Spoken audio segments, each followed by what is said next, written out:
everyone, Sophia here from my great challenge. Welcome back to another episode of the FlyLady cleaning videos. Scott is actually making us brunch. You can tell from the time it's 10:39. It's time for me to get started. Are you goofing off? Was he goofing off? I don't know. I can tell on my glasses. I can't see the screen. Anyway, what are we doing today? You can tell in the back I have a wreath for the holidays, and I decided not to throw away the wreath hanger. What I'm going to do, because I kind of like it, I just don't like the color. I'm going to paint it in a different color. Anyway, spray paint it. Today we're doing day 2 in zone 2, which is the kitchen, and I'm going to do several things. One, I'm going to do the windows. Not the outside. It's 23 degrees outside. We are freezing our butt outside, and it's a good thing because I'm not going out today.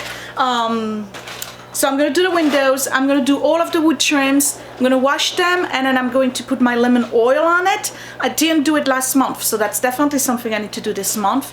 And then I have a few areas of paint that I've peeled in the kitchen, so I'm going to cover that, and we'll see what else I'll do. Okay, so let's get started. So you know you have not reached an appropriate level of organization when you're ready to clean your windows and you cannot find your squeegee.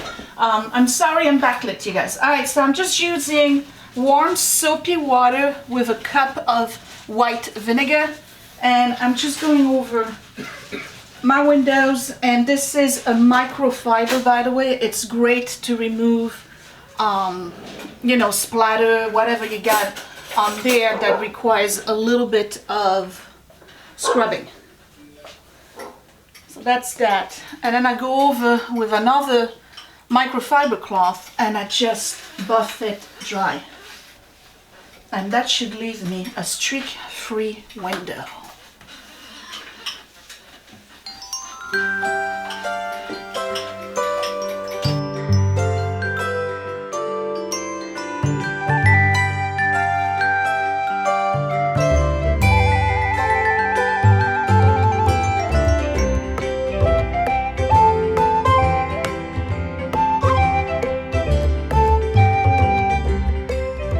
So it's time now to do the woodwork. I'm using the same solution, and I'm going over all my wood from top to bottom, and I'm going to do the walls too while I'm at it. And then if I have any cobwebs, I'll take care of it too.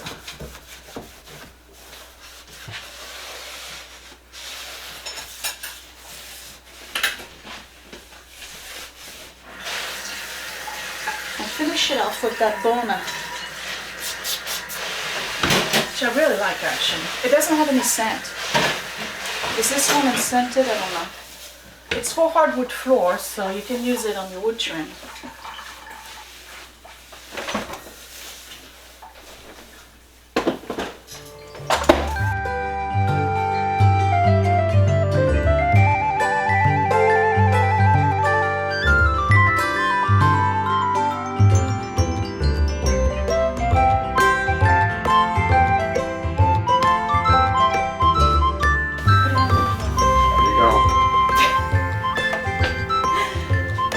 Babe, what do we have?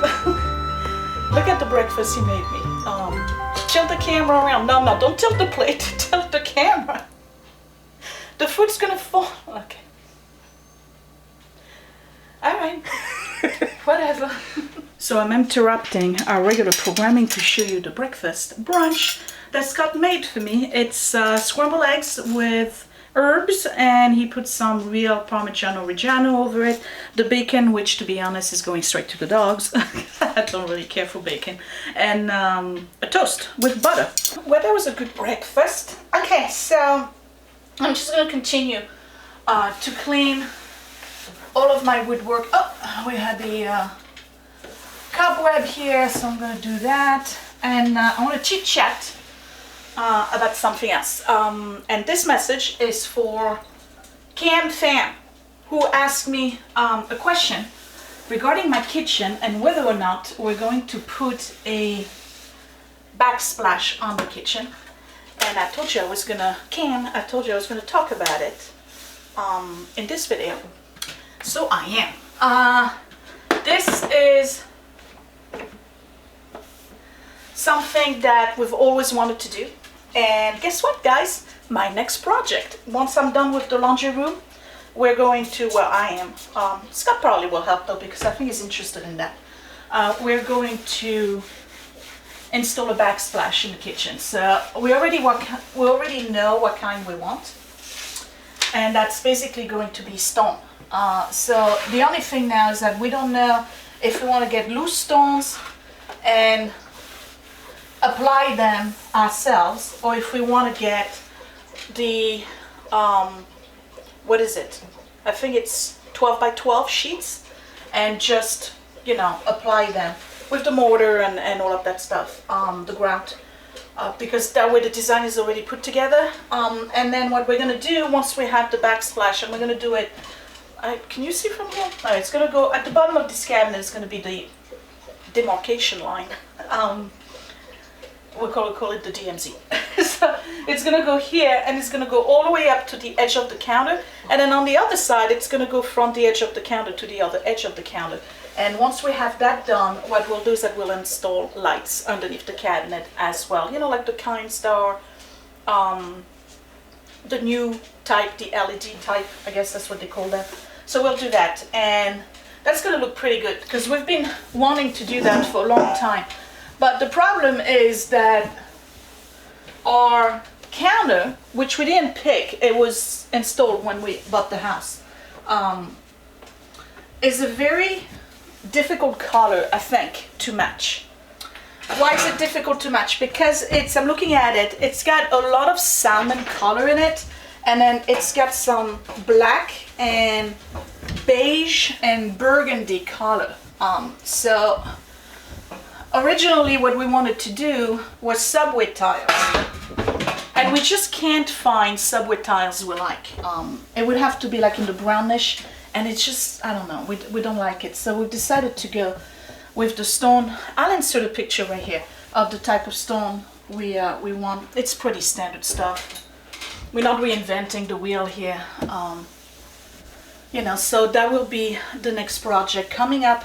Probably, I don't know, maybe it'll be in December, we'll see, or January. I like to use microfiber on the cabinet because there's always some spills, gook or whatever, and it just wipes it right off. And again, I did not do those last month. I didn't do that drawer either. I need to do it. We have some skid marks. I don't know how they got there. But anyway, so what I really want to do is those areas like this right here, where the dirt just gets lodged in. And then of course any watermark, food spill.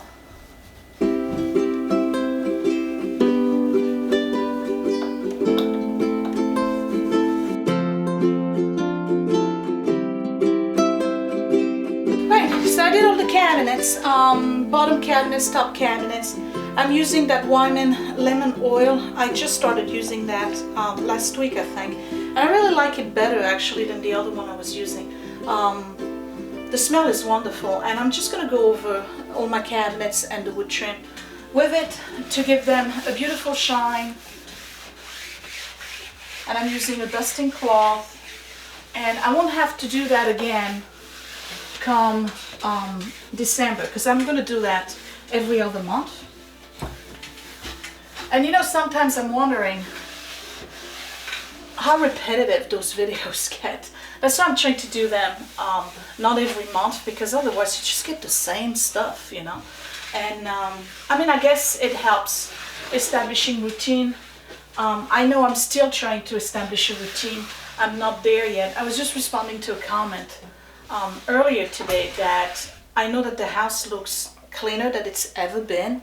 However, I still have dump grounds at this house, and the biggest dump ground is the office. It really is. So that's just telling me that we still have too much stuff in the house. So I need to, you know, do another decluttering and purge round. But it's mostly, you know, that's the problem. It's mostly stuff that we want to keep I just don't have the storage or the appropriate storage for it. So as a result, it just gets dumped somewhere. Doesn't it look better already? Can you see? I love lemon oil, I really do. Anyway, all right, so let's do this. And then we can paint and I'll be done. You know, I'm looking at this door and it's looking a little grungy. So before I put the oil on, or any oil at all, I've already washed it and there's some stains and areas that are getting discolored. So what I'm going to do is I'm going to put on gloves and I have some of that min wax and I'm just going to give it a quick buff with the min wax to bring back the color. So I'll be right back and do that. So I have two colors here. I have Gunsmoke and Ebony. I'm going to mix both of them together. And let's see what that looks like. So I'm going to put... Okay, Lucy, if you go out in the dining room, but then you don't come back yet. So I have two colors here. I have Gunsmoke, just the a maroon reddish color. Let me make sure I don't have any personal information here. No, just the drawing and some Home Depot receipts. And then I'm gonna add a little bit, just a tiny bit of Ebony, and then I'm gonna dip it again in the Gunsmoke. All right, and what it's gonna do is blend the two together, so the Gunsmoke is gonna get a bit darker. So let's do the middle panel first. You see that?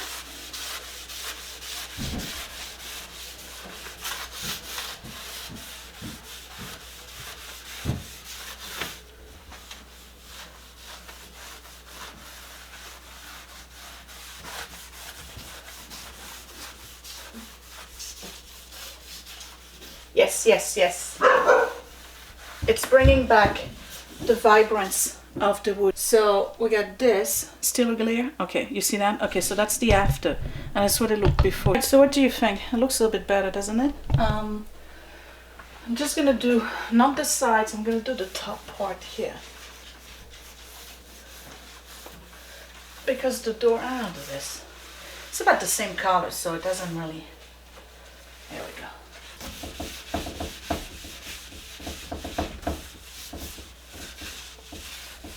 Alright, so I've waxed and, I've put lemon oil on all of my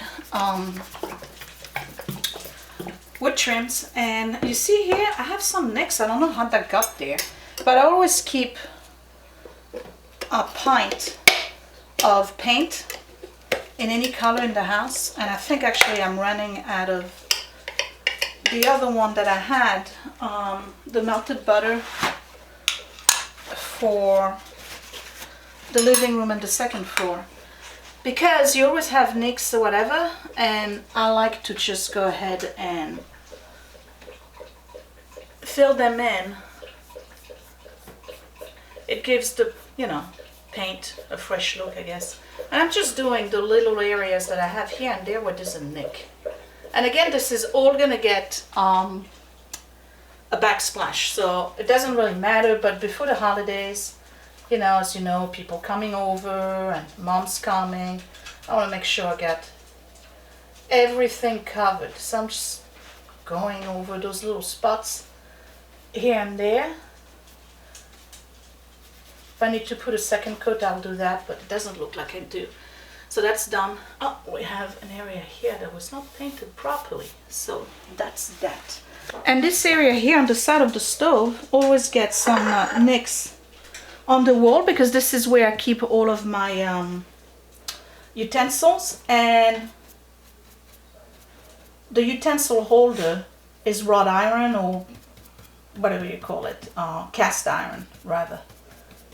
So whenever we put stuff in, it bangs on the wall, and I always have little nicks. But again, this is all gonna be covered with a backsplash, probably around, like I said, January. This is the area I was telling you about yesterday. There used to be a big draft right here between those two in this area, because technically where you see the angle right here is where the kitchen used to stop, and then I'm not sure if it's the previous owner or the owner before him, added this whole area behind me of the kitchen with this countertop here. And that crawl space downstairs really wasn't all that well insulated. So I did that last week and it really made a big difference. So before I insulated it, right here, there was a draft coming all the time. So I had put tape one winter out of exasperation. And of course, when I removed the tape the other day, the paint peeled. So I got to paint this area. And again, I'm not sure if that falls into the FlyLady criteria, but you know what? We're gonna go with it because these are the little touch-up and things that you need to do. Not that everybody puts tape, backing tape on their wall like I do, but you get the point.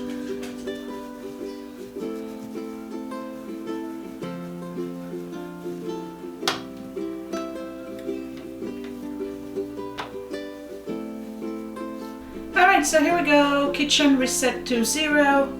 Oh no, the paper towels are back on top. I'm gonna have to have a conversation with Scott.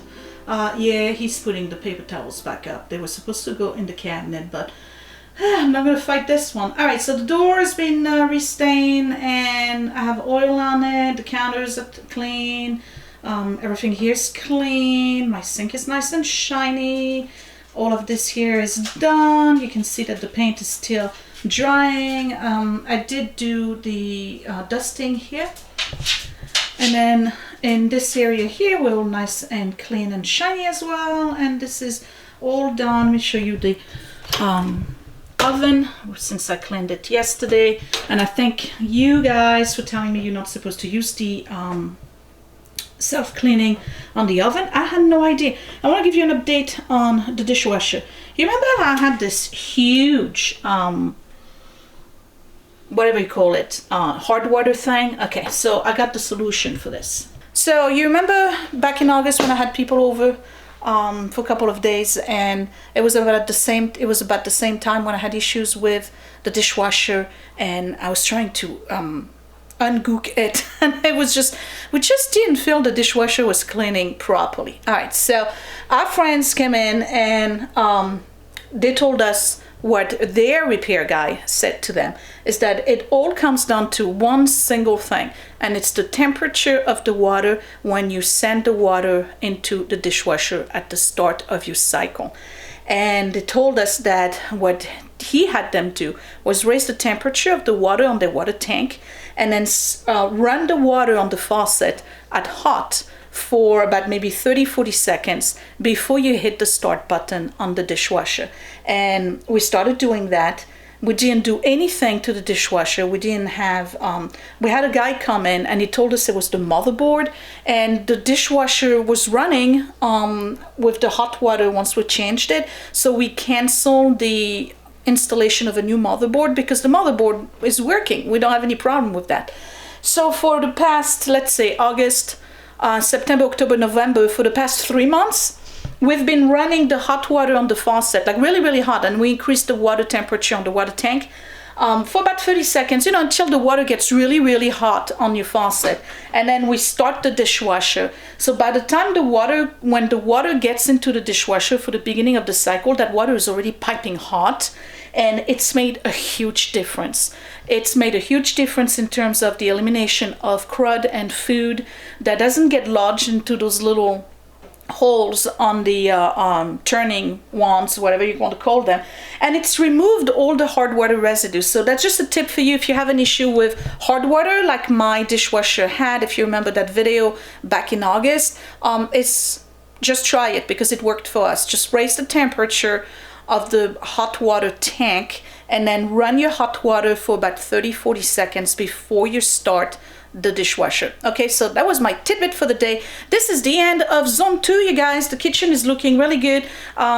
Like Tracy said, hi Tracy, I'm starting the kitchen back at 0, and we're gonna see the next time I go into a FlyLady Zone 2, not next month, but maybe in January or February, what the kitchen looks like. But so far, listen, it's been working. You've seen the kitchen in worse shape than I have been showcasing it, in the past 2 days, and I'm not pre-cleaning. We really are maintaining it. Granted, there's less stuff, so we're spending less time decluttering and putting things back where they belong when it's time to clean the kitchen at the end of the day. All right, so give me a big thumbs up if you like this video. Don't forget to subscribe right here in the corner, and I will see you next week for zone 3, which right now is a big mess because again the office is a dumping ground, and I have the kids bathroom and the they're not maintaining it, and the bedroom. Okay, I'll talk to you later. Thanks for watching, you guys. Bye.